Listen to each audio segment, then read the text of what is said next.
Witness my magnificence!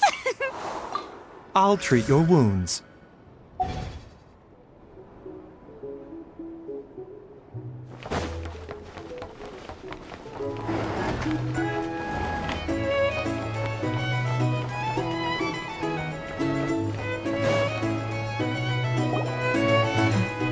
This is a thorough plan, but I do have one last question before we take action.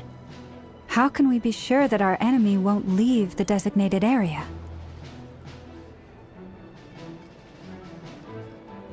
Great question. Albedo's been hard at work analyzing Rarer and the Wild Hunt's behavioral patterns. His conclusions are as follows. Firstly, from the earliest known confrontation until now, Rarer has never displayed any ability to manipulate the dimension of space. So it's unlikely he has any power in that domain. Secondly, he seems to have a particularly strong vendetta against our group. If we put him in a fight-or-flight situation, he'll choose to fight every time. Thirdly, finally, and most importantly, he is consumed by hatred, both for the moon and for his enemies. Turns out, we tick both of those boxes. We have a reincarnated moon in our ranks, and a spy who accessed his private memories without permission. He'll be baying for blood, not looking to escape. As someone who's had their fair share of interactions with the Wild Hunt, those all seem like valid observations to me. Understood. Then I will defer to the verdict of the group. Well, everyone, that's the plan in full detail. Albedo and Durin are carrying out their part as we speak. Plan approved. Scheduling. Okay, any firepower you need, I got you covered. Let's light this baby up. The Frost Moon Scions are behind you as well. And the rest of you?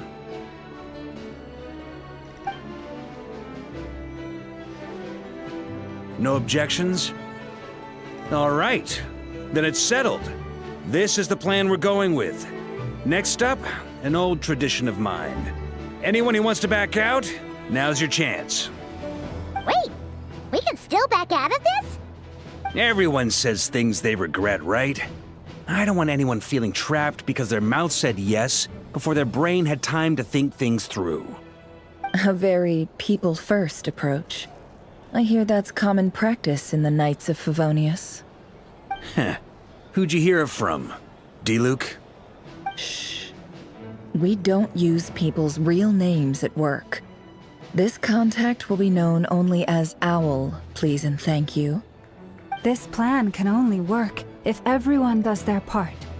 Flint's and I will absolutely support it. We shall indeed.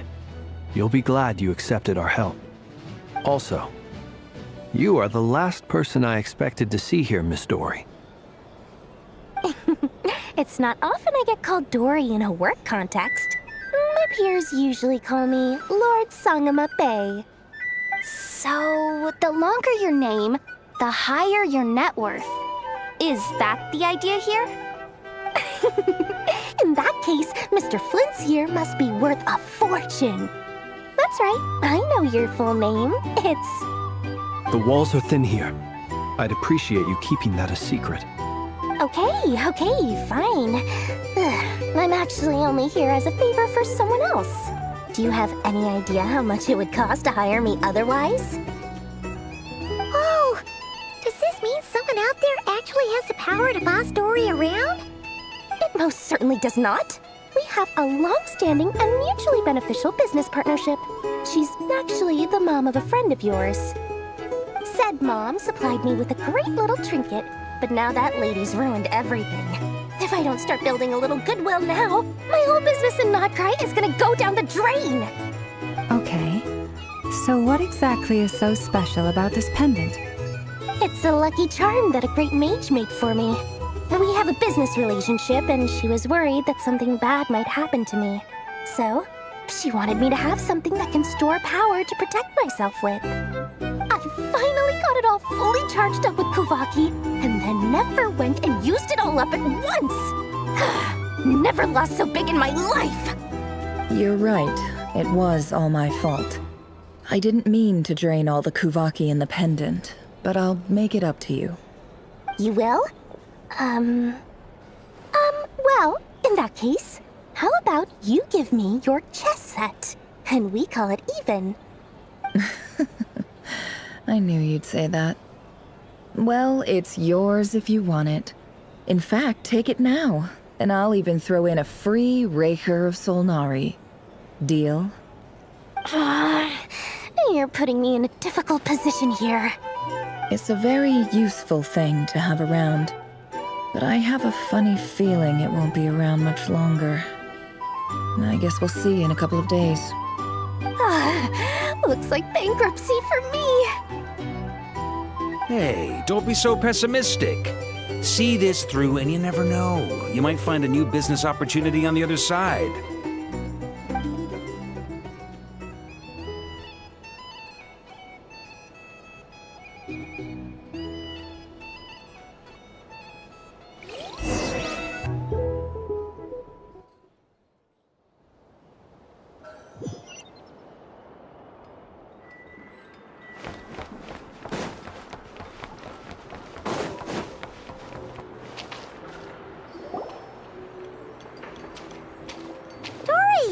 How are things going? Feeling ready? Oh, I was born ready. We only have 2 days. You think Lord Sangamabe would let an opportunity like this slip by? Don't forget, when something's in high demand, the people with the goods on hand get to charge the highest price of all. Even higher than the sellers taking advance orders. Ta-da! See? It's right here. Ah, it's so pretty. Did you make it? No, I have a supplier. We go way back, so he made me a very attractive offer. Aha! No wonder you were talking about Lucky Charms at the meeting. You've been getting Kave to make them for you. That's not the full story. It actually started a while back as a project between me and the Dendro Archon. Mage Alice once warned me that this world won't stay safe forever. There may come a day when everyone faces a great crisis. I passed this on to the Dendro Archon, and she secretly brought together a research team made up of Sumeru's top scholars to invent a technology that could keep people safe. I won't go into the details because it's all very complicated, but if you want to know more, you can ask the Dendro Archon about it sometime. Anyway, point being, it was the Dendro Archon who asked Kave to build this little contraption. As one of the top Kasharawar talents, he was the obvious choice. Took him long enough. He stressed over it for ages. Must have gone through at least a dozen designs before producing a final product. But that's Kave for you. Marak delivered it to me a couple of days ago, along with a letter from Kave. Could I ask why I'm sending this technology to you? And what's your proposed use case? Has it been approved by the relevant authorities? So nosy. My fault for sending him the research permit to begin with. Surely Nahida must have told him you were involved in this project. He was probably just nervous because you're always so secretive about your business. Could be, could be. Anyway, I just replied, let's hope there never has to be a use case, because it would involve grave danger. Well, fair enough. But it sounds like he was just being cautious. He probably felt responsible as the one who made it. Or maybe he was asking as a favor for his housemate. He's done that before. Not sure why, though. His housemate doesn't seem to really care that much about this kind of stuff. Either way, all's well that ends well. I'm just glad to finally have my hands on the product. I wouldn't want to be without it, given the potential dangers that lie ahead. Huh? What does that look mean? Paimon's just super surprised. This must be the first time we've ever seen you actually get serious about something. Well, a long time ago, I made a promise to myself. I promised that I was gonna live every day of my life with a big beaming smile smile. Obviously, Mora plays a big part in that. But there are always gonna be times in life when you have to give something back. That could mean paying back a debt, returning a favor, or showing some kindness. Alice has been a huge help to me over the years. She was the first investor I ever had. And I want my investors to know that Lord Sangamabe is the best in the business. And more than that, no one knows what the future will bring. Whatever happens, I want to make sure the Dendro Archon and all of Sumeru is prepared to face whatever comes. Oh, that? I was just making sure Nefer and I are square. Don't be thinking it was some sort of benevolent act. I'm no saint, so don't treat me like something I'm not. My priority is doing the business that I want to do, so long as my conscience lets me, but it usually does. That's the Lord Sangamabe business model. Alright, if you say so. I do say so, and that's the whole point. I'm a businesswoman. Don't go trying to figure out what kind of person I am. You'll exhaust yourself. Much easier for everyone involved if you just take my word for it. Oh, and could you two help me get this stuff where it needs to be? Thanks so much. You're my favorite assistants.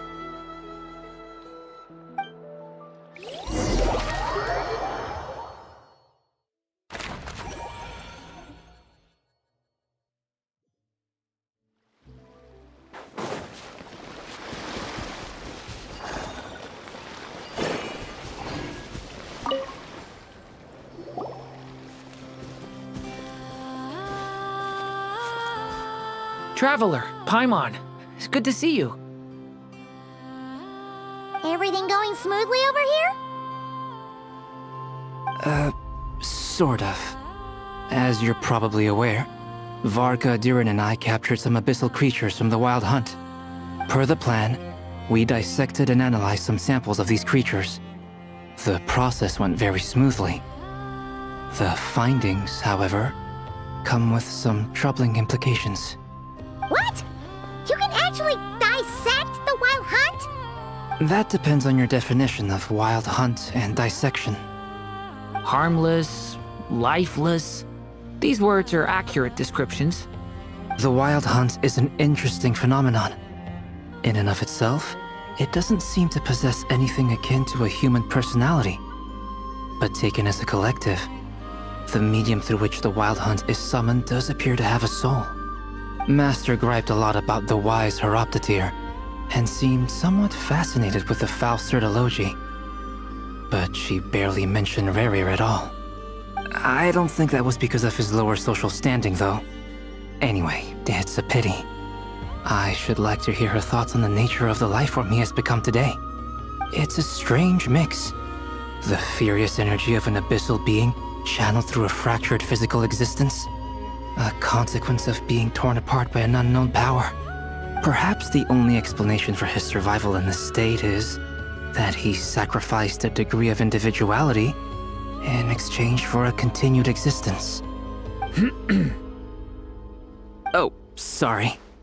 Once I get talking about interesting research, I have a tendency to go on indefinitely. Back to our research findings. Essentially, they confirm my hypothesis. Rerir's corpse is completely contaminated by the Abyss, and the effects are irreversible. You could think of this as Rerir in mutated form. But in my view, even that would be inaccurate. In reality, his whole being has been consumed by the Abyss. In other words, he is now nothing more than a manifestation of abyssal power. Unfortunately, at present, we have no means of completely eradicating abyssal power. Hence, we cannot fundamentally destroy the Rayhir of Solnari either. Oh, that's terrible news! So, that's it? We can't defeat him? Not even if we get the power of the Three Moons? Miss Columbina's situation is a difficult one. She can never achieve wholeness when the world does not accept her presence. It's as if her creator banished her to a place she can never be accepted. It means she spends most of her energy just on her own survival. Given the circumstances, it's only natural to despair. But we must see this plan through to the end. time to kick off the backup plan. Oh, Paimon almost forgot! This is for you. Dory asked us to bring it. Ah, how wonderful. Well, thank you for making the trip. Durin and I will be heading off shortly. I'm sorry I won't be there to protect you in person this time. Please be careful. All right then. Stay safe.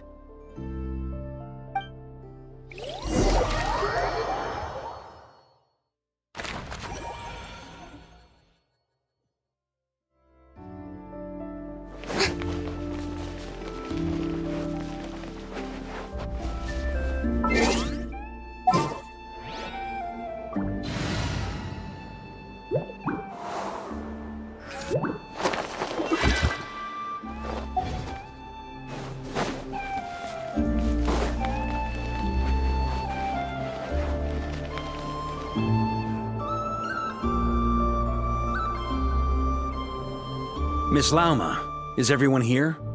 Yes. The fate of my flock is in your hands, Grandmaster Varka. Please keep them safe. My lady, what are you saying? Within the next 24 hours, we will face the biggest crisis the world has ever seen. This is not a burden that we deserve to bear, but I believe that we reap what we sow in this life. So I intend to act. I must do what I think is right. For me, that means fighting for the future of Nodcry.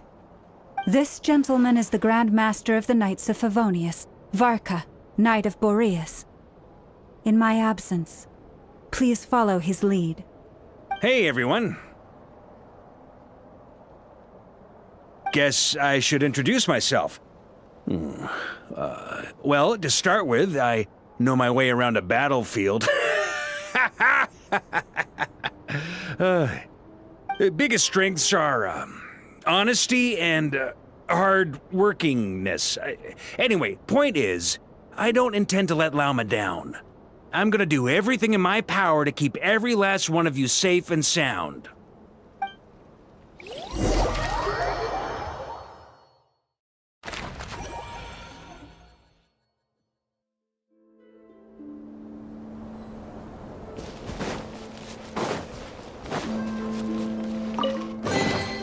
Take it. Go on. You have my approval.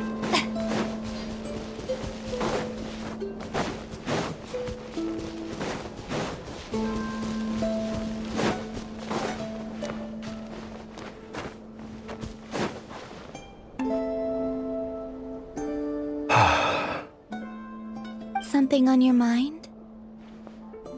Miss Columbina, was it?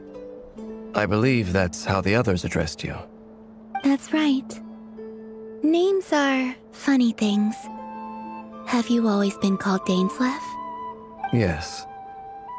I take it your own name has a more complicated history. I have a different relationship with names than other people. To be honest, I'm not even sure that Columbina is my name. At least, not in the same way that Dainsleif is yours. But it's what everyone calls me, and I go along with it. A lot of my life has been that way. I get so used to things that I forget to question why they are so. I never used to think much about where names come from, or what they mean to people. Maybe something's wrong with me. You're different from other people. I sensed it the first time we met. You're more perceptive than most. I'm sure your long life and rich range of experience explains that. Do you ever find yourself missing Conria, Mr. Dainsleif? Difficult to answer. I have dreamed of the past many, many times. Sometimes I'm fighting tooth and nail. Other times I'm lying on the ground, defeated. I don't recall any happy moments from that time. It has been too long. Is that because hatred survives longer than love and affection? That would not be for me to say. I make no excuses for the grudges I bear. But whatever the reason, I remember little that was beautiful or sentimental. Thank you for your help with the Rerir situation. Without your efforts, I never could have learned the hidden truth of his story. You're welcome. I know he's your friend. Friend? He betrayed me. And I never really understood what he was going through in life. Some friendship, that is. Okay. So, do you plan to fight him with us? You see, you're torn. Now you know what really happened. You see the things he's done in a new light. I need some time. Of course. I completely understand. Anyone else in your position would feel conflicted too. Actually, I went through something similar myself recently. Something happened that changed my perspective on a situation. A situation I took for granted at the time, but now I feel very grateful for it. You mean the Harbingers who still support you, even though you've left the Fatui? Yes. I always thought they were only helping me because Harbingers are forced to work together. But then I abandoned them. A warrant was even put out for my arrest. And even now, they still support me. Which means I was wrong about them all along. Clearly, they view you as a friend. I feel a little guilty now. I regret not seeing her help for what it was, and not treasuring it. I see the guilt that you're feeling now, because I feel it too. Hopefully, talking about it will do us both some good. Have you noticed that the Traveler and Paimon are over there? I think they've been listening. Huh. Shall we say hello? Sure. Hello. Ah! They caught us!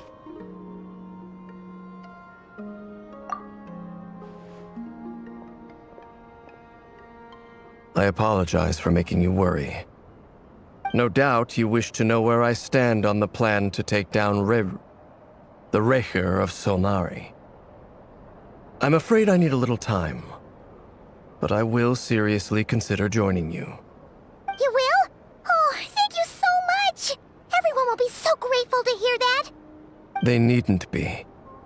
This was something that I was going to have to face up to eventually.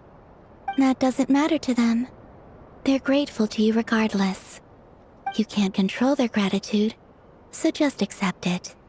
And then, have a think about whether you're willing to join us.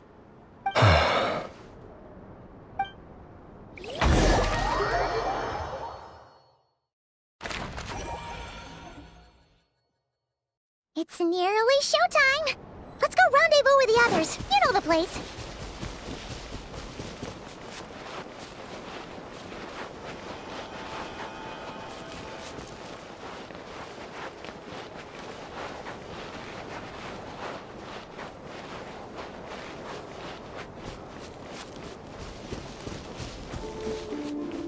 The mining echoing song!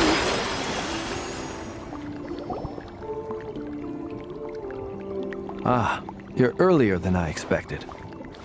Hey, Flint's! Been waiting here long? Not too long. I came a little early so I'd have some time to think. Are you nervous about the battle? Quite the opposite. I'm reminiscing on my past battles.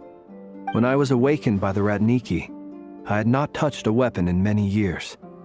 I felt like the battlefield was not where I belonged.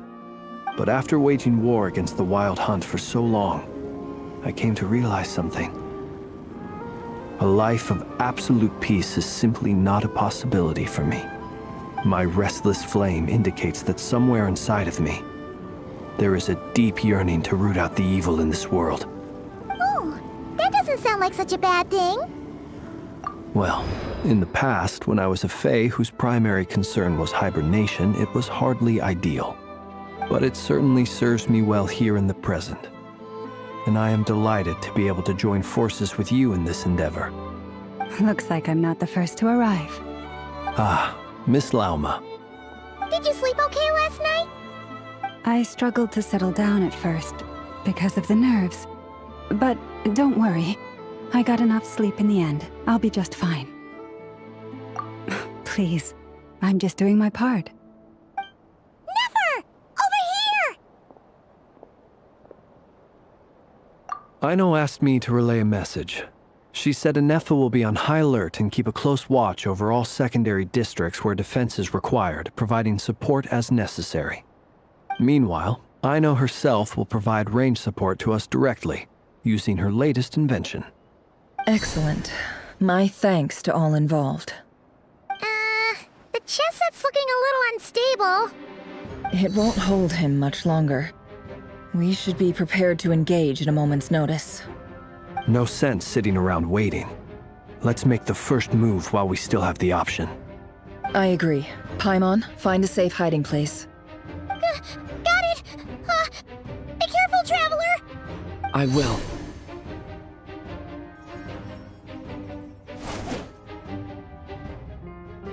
Everyone, take your positions as soon as the battle starts. Every ounce of strength we have in our bones, let us bring to this fight. Ready? Let's go. I've seen all your futile ploys before.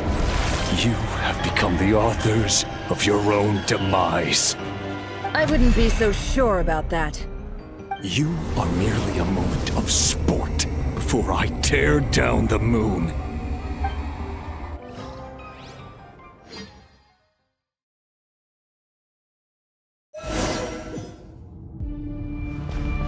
Stay on. Moonlight betrays Yep, you too! you. Me! No more lies. Pathetic! Let me help you guys.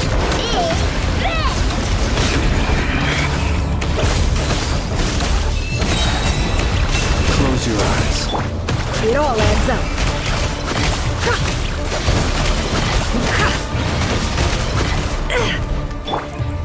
Moonlight betrays you.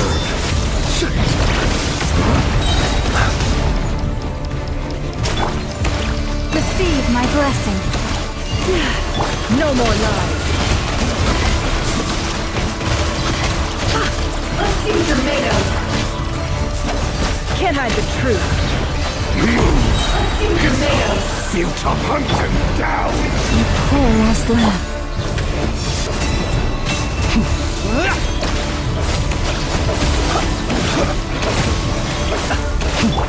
The deception ends here.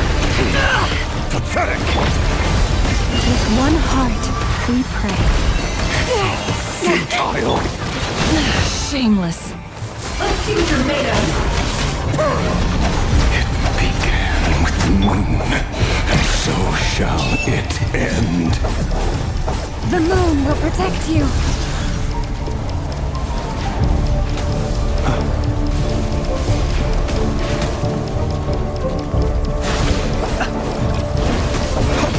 Are you quite finished?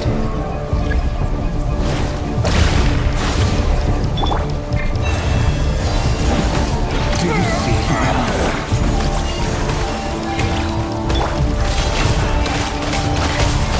Pitiful here. When great will it be as you foretold? Protect us.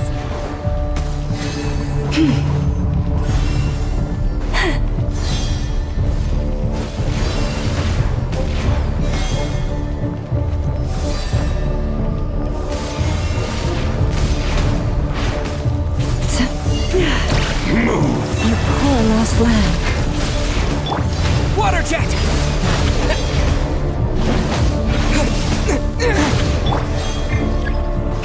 Storm is not welcome here. Yeah! It all adds up. Let's see what you're made of. No more lies. Absurd. Be silent. Close your eyes. Night falls. Rage Moonlight into song. betrays you. Can't hide the truth. Futile.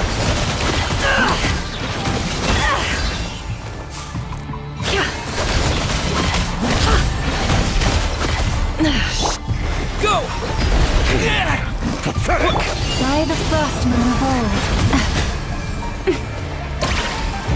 Lush as the moon. It all adds up. Hunt him down. No more lies. Let's see what you're made of. Receive my blessing. Futile. Steady now. Hunt him Can't down. hide the truth. Your little game of heroics is over. Moonlight. Ring needs to go first.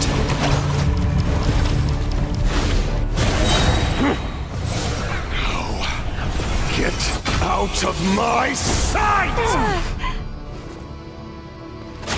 No! We've been separated! Will it take?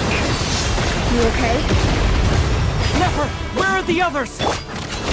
Stuck outside the barrier. I guess he really doesn't like us. Destroyed church and reborn. Knowing too much is always a death sentence. Be careful what you wish for.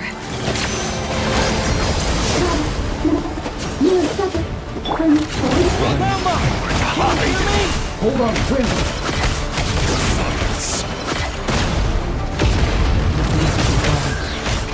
But at least I know they're still there. Focus. Stick to the plan. Remember my most important task. Keep stalling them. If I've been stalling for long enough, the moment will come.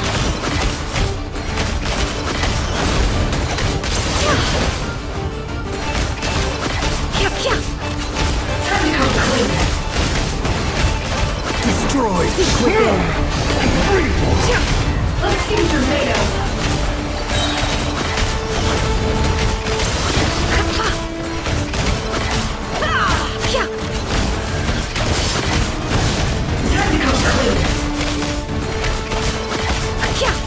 The deception ends here.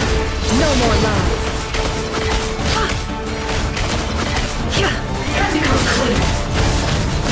Can I? Let's see what you're made of.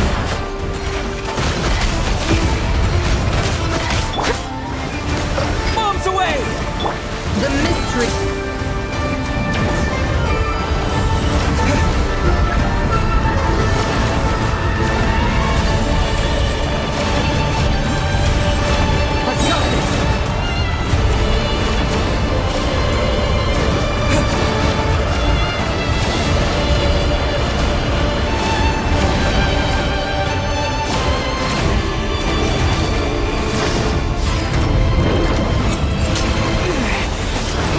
Broken. I can't keep this up. Run. Don't lose your luck. Your death is within my grasp. No more lies.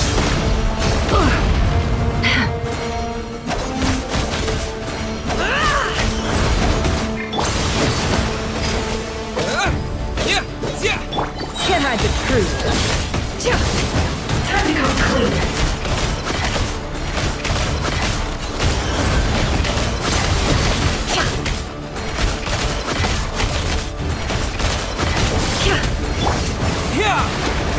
Go! The deception ends here. Shameless.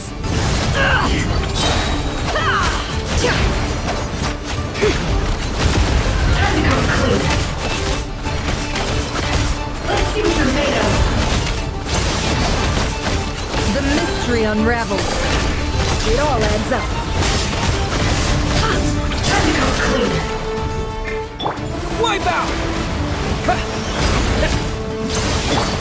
No more lies.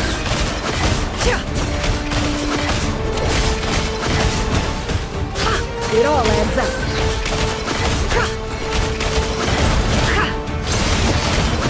The deception ends here. No more lies.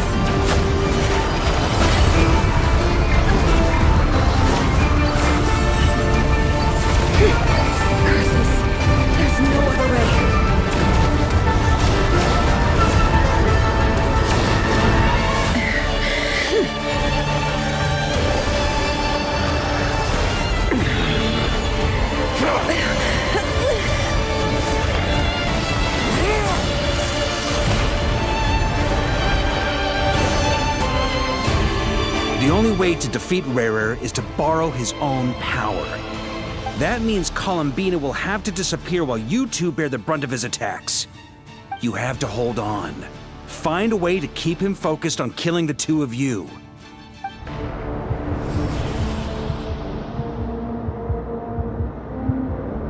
Never. Your eyes are bleeding. Soon you will be powerless to resist. And then, I will reduce you to dust. But that dust will plague your memories. Come on, keep holding on. Any other tricks up your sleeve? Let's see them. As entertaining as they are, you've backed yourself into a corner. You don't fool me. I see your fear clear as day. I have to stoke his rage. Make him unleash everything. You fear what you could never defeat. You fear the thought of never being able to save your beloved. You cannot win the fight against fate, Rarir. Is that what you think? Well, now it's your turn to feel afraid!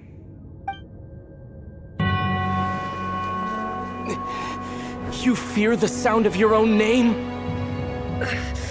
Is it us you hate? Or is it what you've become? Let's see what becomes of you!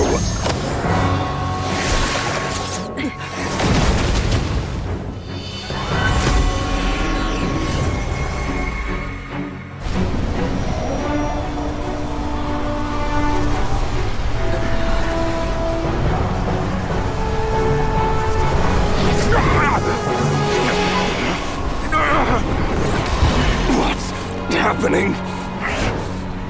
That power. I've seen it before.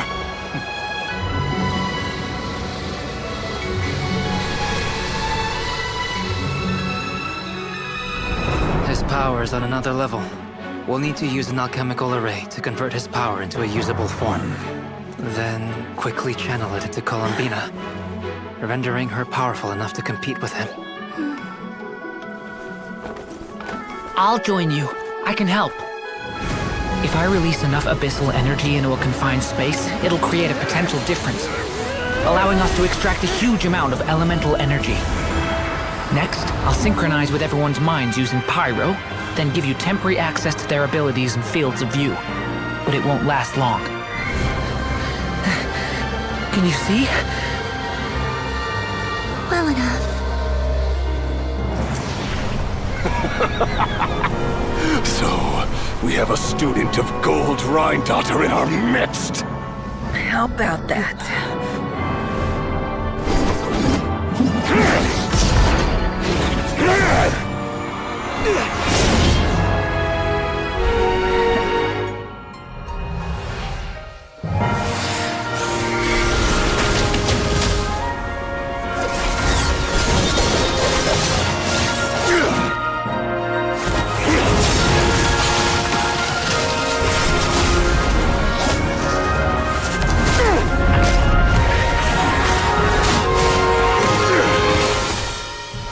You use my own power against me? Just like how you stole Kuvaki. Look familiar?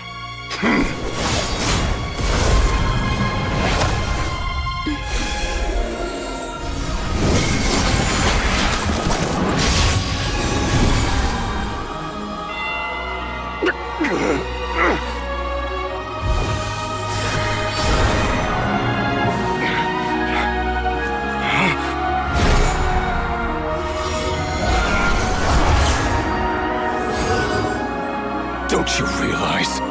You don't have the power to hold that gate open! I don't, but someone else does.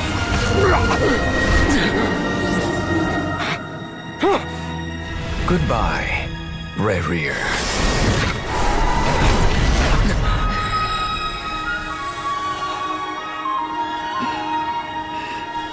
We won.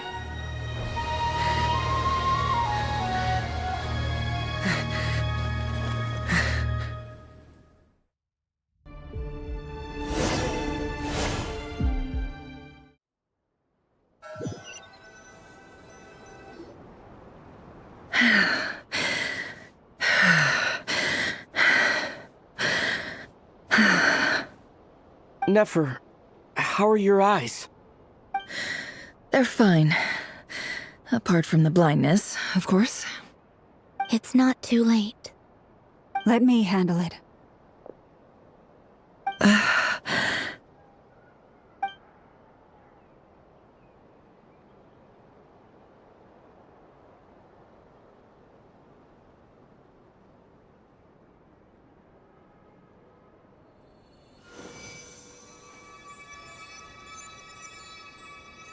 Miss Nefer, it's not like you to lose your composure. That was the most reckless thing I've ever seen you do. Reckless how? The situation was critical. Our lives were at stake. We had to do something. Even so. Okay. I guess you're right. Under the circumstances, it was a wise decision. You traded your eyes for an incredible victory. In business terms, I suppose that's a huge return on investment. I'd be hard-pressed to argue otherwise. Still, I don't like this outcome, and I don't want you to lose your sight for good.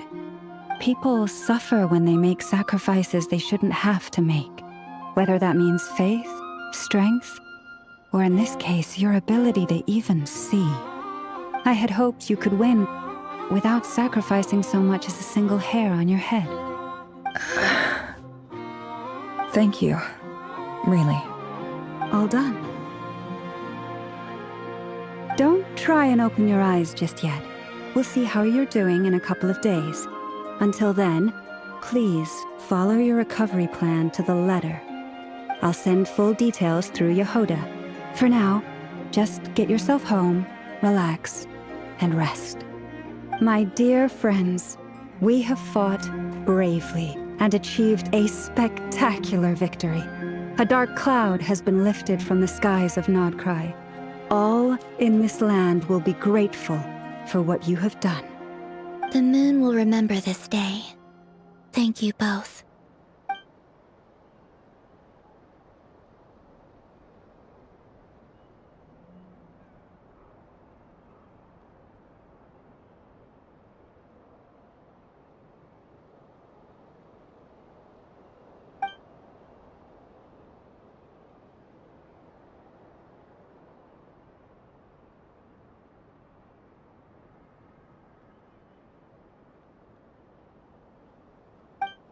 There's something I want to let you know. What is it? When Durin connected everyone's minds so I could access their powers, I also felt everything they felt. And since Nefer's eyes were injured, my eyes are hurting now too. Huh. Hold on. Let me try. I only feel the pain. There's no actual damage. I just thought I should tell you. You're right. There's no damage. That's a relief. But I must say, I'm surprised to hear the Kutar share something like this with me. In the past, you never used to open up about yourself. Things are a little different now from how they were. I'm learning to share how I truly feel with my friends.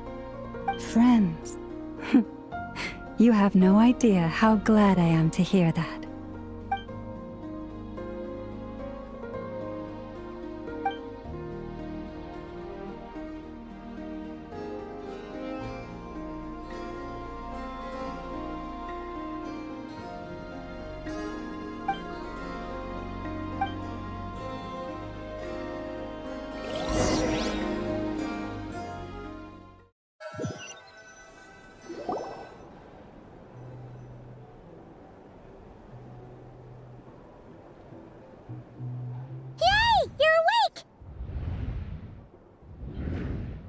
How you feeling?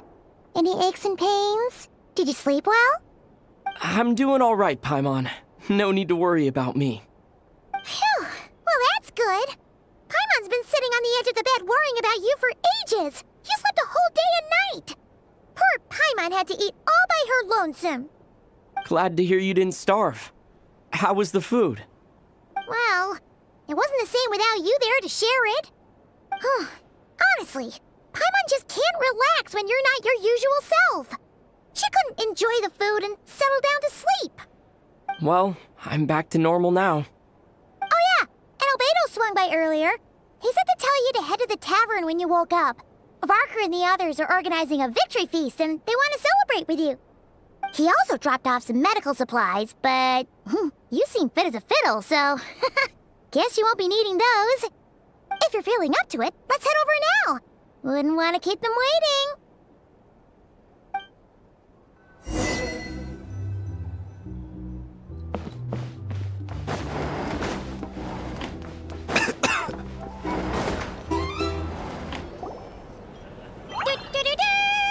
We're here!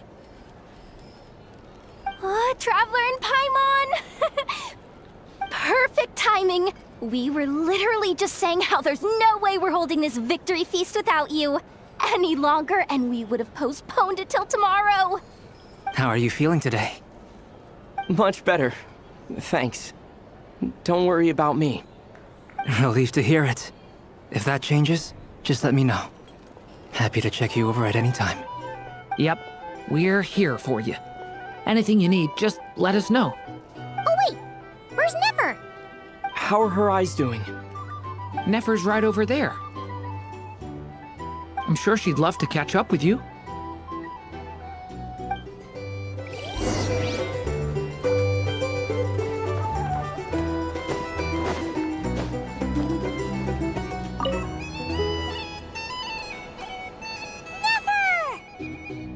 Traveler, Paimon, are you recovering well? Turns out that moon chanter has some real talent after all. My eyes were mostly recovered after just a couple days' rest. I can actually open them again now. Yeah, but you gotta be careful. Lauma says not to strain your eyes while they're still healing. Yes, thank you. I'm well aware. Yehoda, could I borrow you for a moment? I could do with an extra pair of hands. Oh, sure! Coming! Did you hear that? I gotta go help Lauma for a second. You guys chat among yourselves. I'll grab us some drinks on the way back. Paimon, you still like 'em sweet? You bet! Make it extra sweet, because Paimon's earned it. Sure thing!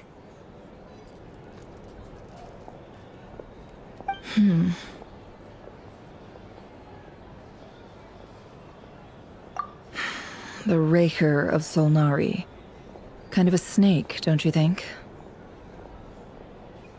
No, definitely a snake. A poisonous one who spewed his venomous hatred everywhere. Anyone who seeks revenge out of hatred for other people has become a snake. That's something my dad used to say. Perhaps. I'm sure it sounds like a very wise and open-hearted perspective to your ears. But me? I think hatred is a perfectly justifiable emotion.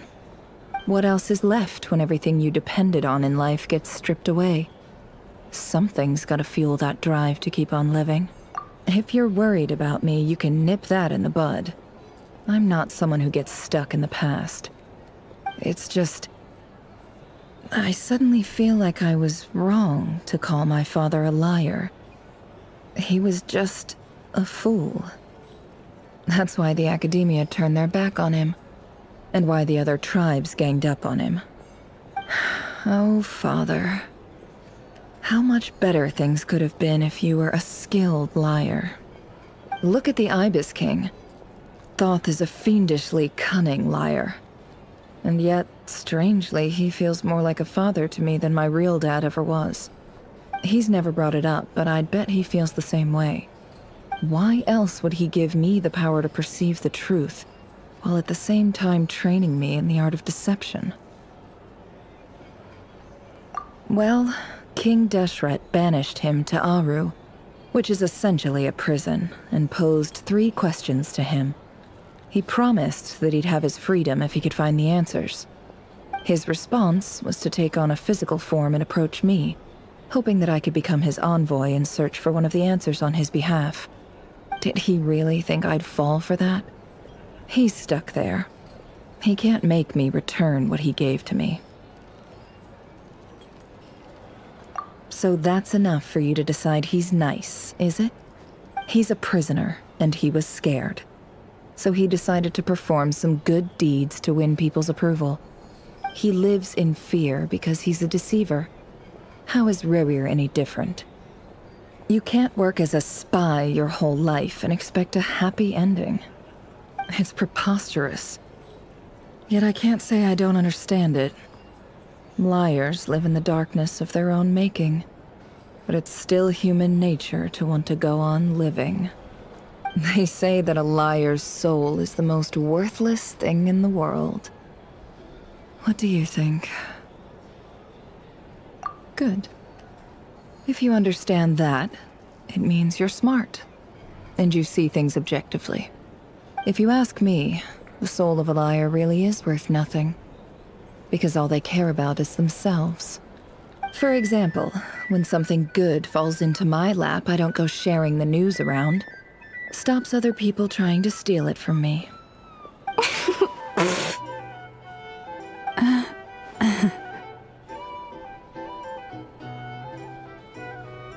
So be it. They have sharp ears. I can't keep anything from them.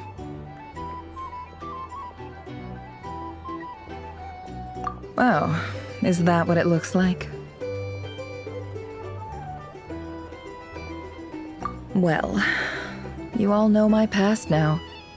And I can't simply eliminate everyone who knows too much. So I guess I just have to put up with you. For the foreseeable future, at least. When you find yourself in a situation you can't control, the safest play is to keep calm and start monitoring everyone involved like a hawk. In the intelligence world, you need to have a sense of perspective and play your hand accordingly. If you understand what's at stake, please ensure my secret is safe with you. I trust you'll respect my wishes as a friend. But don't forget, I will also be watching you like a hawk. Very good. Oh wait! Now that the panic's over and we've all calmed down, Paimon suddenly remembered something. After all that build-up, our mystery ally never showed up even once!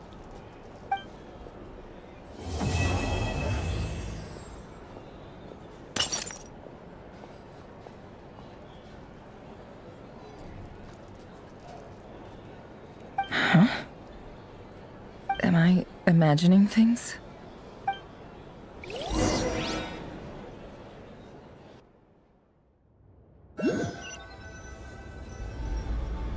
So, that close colleague who stayed behind with you? What's he been up to recently? Don't know, don't care. I get more normal human interaction from hanging out with Bosco 2 than him. Although, now you mention it, he hasn't bothered me in a while. I wonder if... If he's disappeared without a trace, it's the biggest gift he ever gave to the world. But I somehow doubt that's what's going on. He won't lie low forever. So we'd better stay on guard.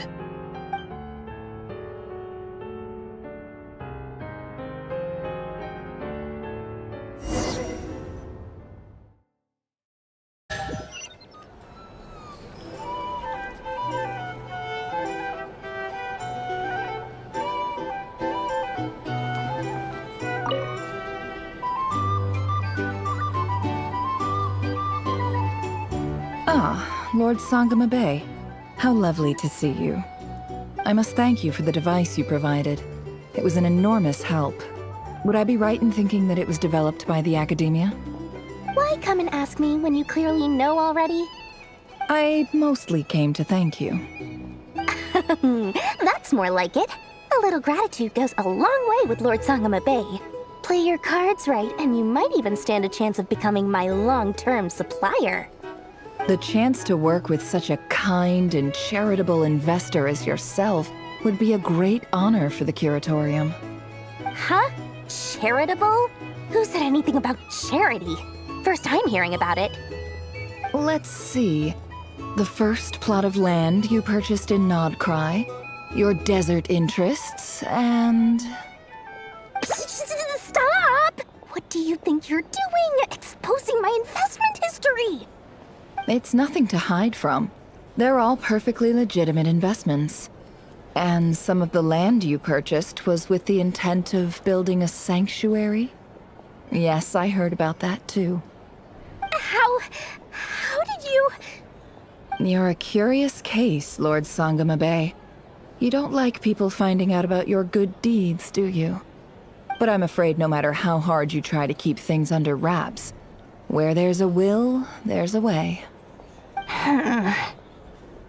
You did it for Sumeru, didn't you? It was empty land that was gonna go to waste otherwise. I figured if I built something there, it might at least get some use in an emergency. Disasters are capricious things. They strike without any warning. I've lost family to a disaster before, and I don't want to lose any friends or business partners if I can help it. My elder sister used to dream of finding a sanctuary. Somewhere with plenty of food, water, and medicine. Where everyone could live happy lives. It was something I looked into, but after discussing things with the Dendro Archon, I decided on a more effective strategy. The tech people handled the tech, and Moneybags provided the Mora. It just made the most sense. It's a pity that so few people know the truth about you. Everyone says that you view everything in terms of Mora, and all you care about is growing your own wealth. So, what's the problem with that? Everyone wants to be rich. It's human nature. So yes, I love Mora, and it's nothing to be ashamed of. But surely you have dreams of your own beyond just making Mora. You don't get it, do you? My dream is to invest in other people's dreams. And, you know, make a nice little slice for myself along the way. Just thinking about it makes me happy. That sweet, sweet sound of Mora. Thank you. For the device? And the pendant. Oh, that. I was just returning a favor. Don't worry about it. Seems like we've both been away from home for a very long time. Yeah. So long that I barely remember what my family even looked like. That would be your mother, father, and sister? Yeah, though it's been years since my sister passed away. It's not like I want to forget them, obviously, but memory can be even more ruthless than the most calculating business person. Beyond a certain point, if something isn't helping you, it just gets rid of it. My sister can't help me now. Slowly but surely, her face is fading from my mind's eye. It's become a vague impression. Not everything will fade. When loved ones pass away, the beautiful memories are the ones that last the longest. Yeah, that's true. If you ask me, that's the one silver lining in all of it. Well, that, plus, I'm sure that life is much better now than it was back then. Oh, absolutely. I have tons of Mora, a big beautiful house, business is booming, and I'm as happy as can be. You've got a lot going for you too. Boss of the Curatorium of Secrets? I'm sure there's plenty of Mora to be made in that line of work. I appreciate the vote of confidence.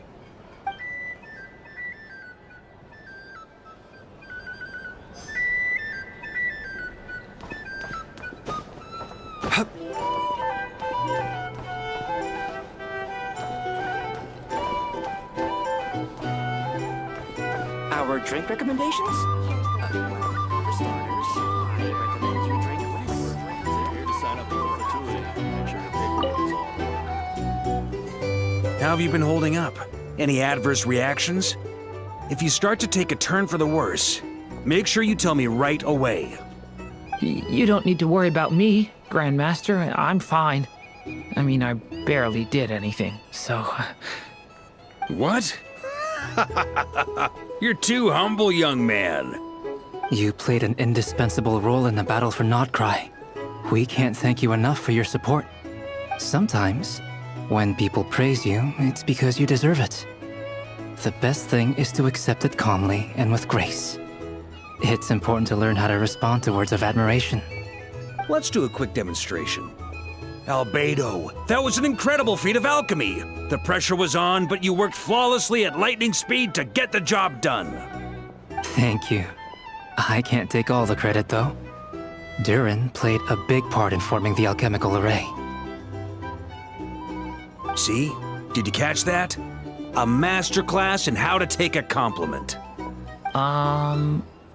Okay, yeah, I did work pretty hard to help prepare for the battle. No point denying that. Hey, you guys! Hey, look who's bounced back. Looking good, traveler. Seems like you've recovered.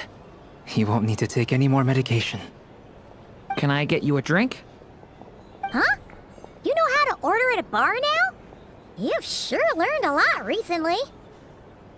Handling a drinks order is ridiculously simple compared to alchemy. Don't worry, I'll blend into society yet. Paimon believes it.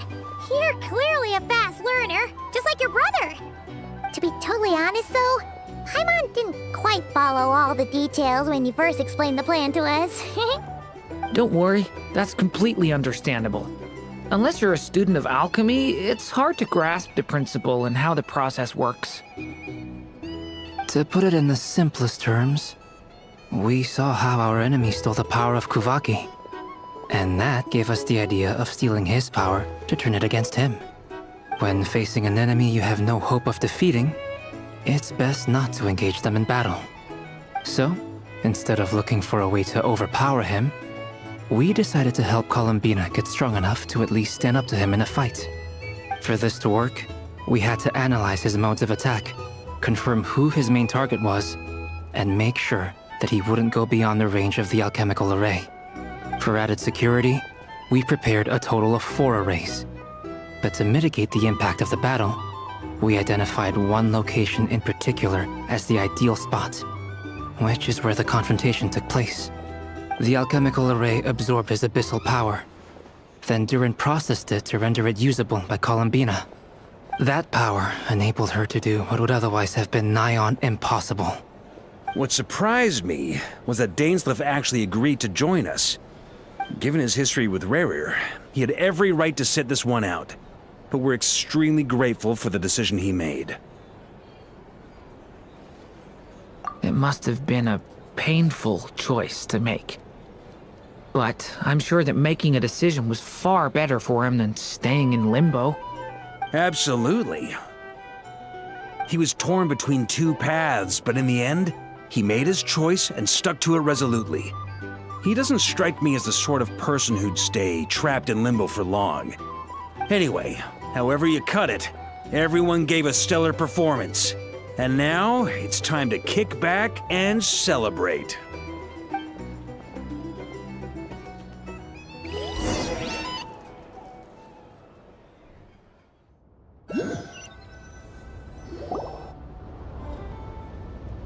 That's the only reason you're here. Yes, I've thought a lot about it, and I've realized that you, me, and Arlecchino should be friends. I think this is very important, so I felt I had to come and tell you. Well, this is a new one. I'm so moved. I can't even hold my teacup. If that's all, you can leave now. Do you not want to be friends with me? Or is it that you prefer being coworkers? What is this, Columbina? Are you deliberately testing my patience threshold? Right now, my politeness module is active, but if you say another word, I swear I'll shut it down. If your politeness module was active, wouldn't you say the word please at some point? Polonia, please see Lady Columbina to the door. Will you still invite me to your next tea party? What? Yes, I think you will. Bye-bye, dear Sandrone.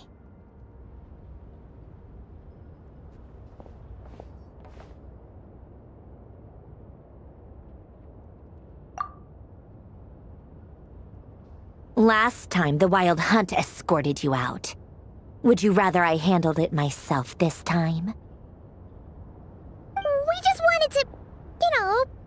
how you were doing now that it's all over. Why? Out of concern for my safety? I hope you didn't seriously think that the Rayhir of Solnari would be able to lay so much as a finger upon me, given how prepared I was. Mostly because you kinda helped us out, so we just wanted to check you were okay. Looks like all your robots are fixed, huh? Oh, don't you worry about that. Tea time is already a write-off. The visitor before you managed to kill my appetite. If you're in the mood for tea, go ahead and help yourself. Otherwise, it's going to waste. My coasters are still missing in action, though. Use this notebook instead. Whoa! Pretty hefty notebook. Look at all those calculations. You can ignore those. They're just dumb scribblings. I doodle and write in my free time. Sometimes I remember the distant, dreamlike past. Sometimes I imagine the far-flung future. And other times, I grit my teeth and note down all the crazy nonsense going on in the present. Some people do the crosswords in the newspaper. This is my equivalent of that. Trying to predict the future is like daydreaming, and writing about the present just makes me furious. The past is my favorite. If nothing else, it's already set in stone, so I don't have to rack my brains trying to figure it all out. Huh. Although, having said that, the only vaguely interesting memory in my past is probably that guy they call Lord Artificer. Who else? Pretty much all the mecha in Fontaine are his personal handiwork. Wait, are you saying you know him? Like, personally? As a friend? I mean, I guess we were friendly enough. Yep. In fact, I'm probably the only normal person left who knew him at all. We used to chat occasionally back when he was still around. Before he passed away, he asked me to destroy all his manuscripts. I honored his request, but I did read through everything first before destroying them. I mean, I couldn't let the genius of Lord Artificer Alain Guillotin disappear like that.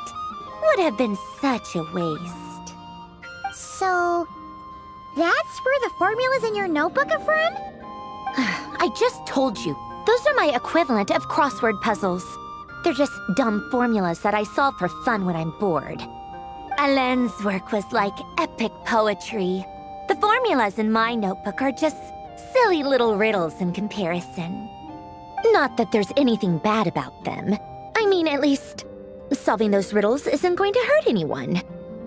Except me, 'cause I lose a few brain cells in the process. Anyway, while we're on the topic, I might as well tell you about what happened to him and his friends. Alain Guillotin had two close buddies, René and Jacob. They spent their childhood years together in the Narzissenkreuz Institute. They were all quite competitive, so there was some rivalry between them, but it was a friendly rivalry. But beneath the friendship and the rivalry ran something deeper, a sense of nostalgia for the past. Unfortunately, childhood would end. The prophecy would come true, the apocalypse would arrive, and the future would never be. A mad dream that would normally only capture the minds of lunatics began to take root in their hearts. A dream of saving the world.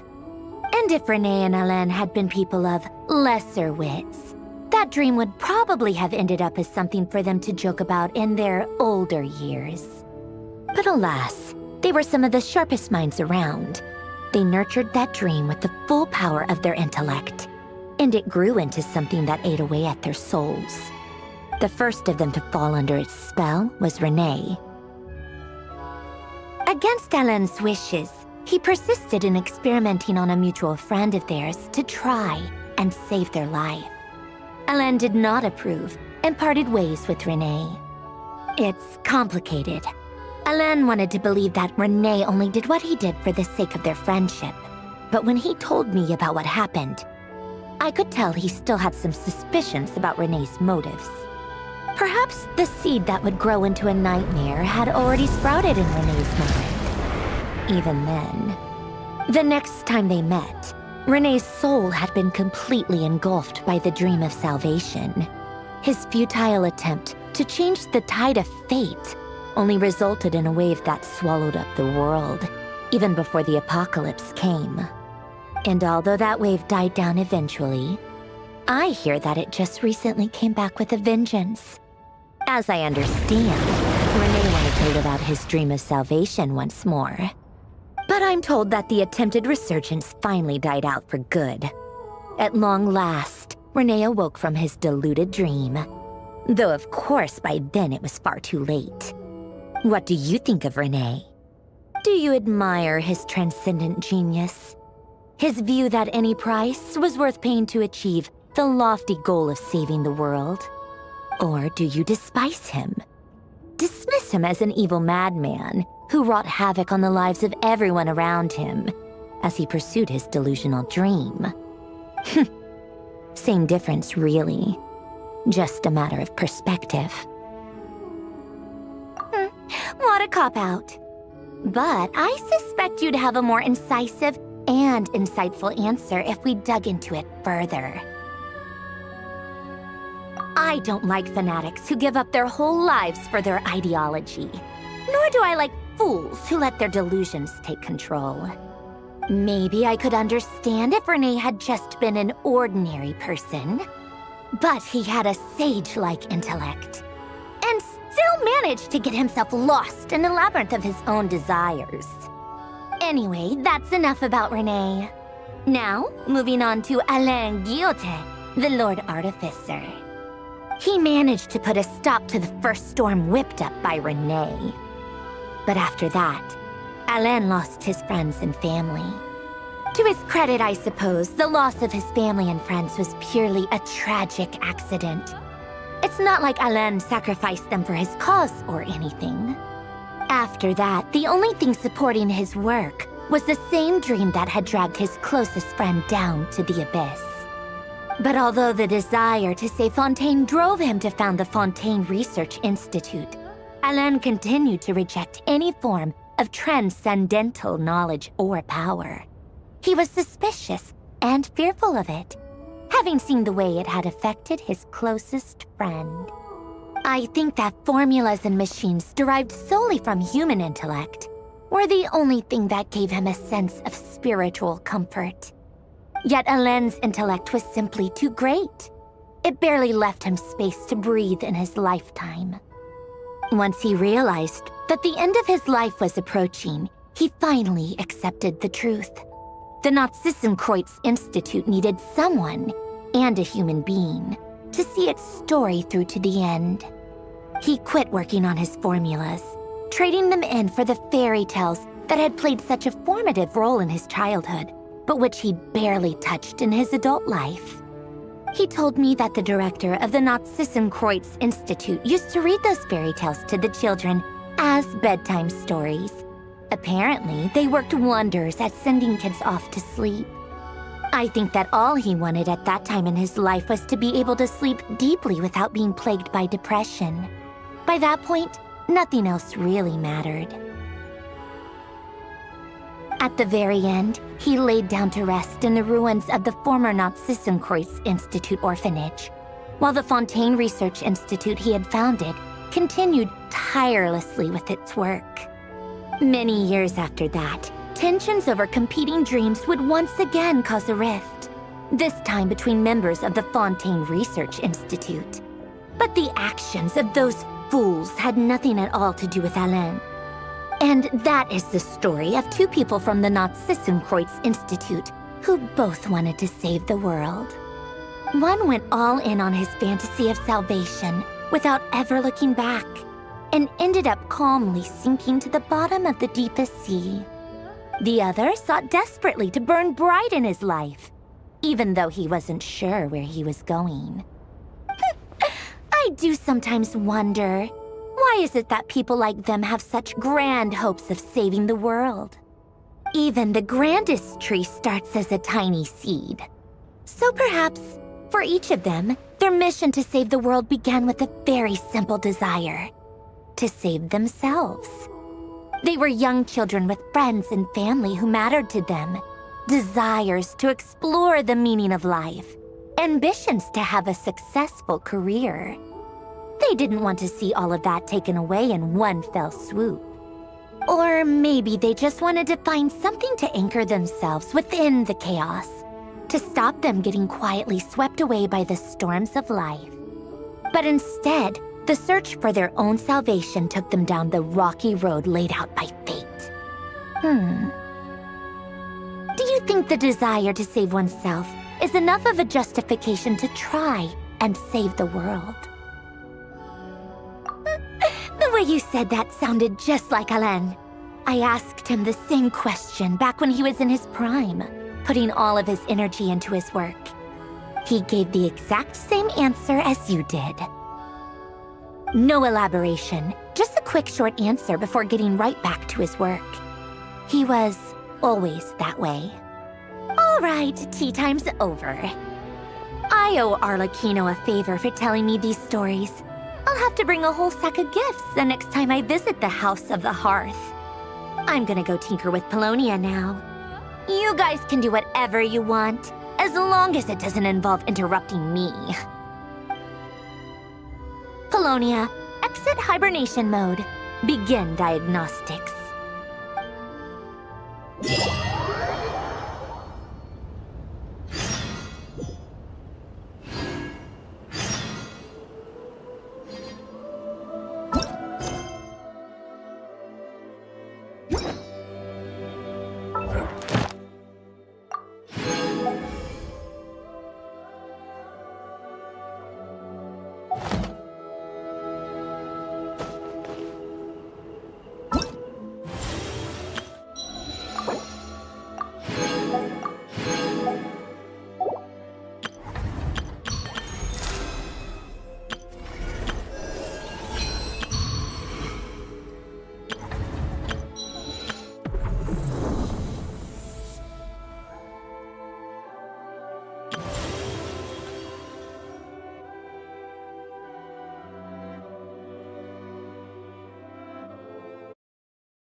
Ad Astra. Thank you for Ad Astra.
man on the...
This realm is...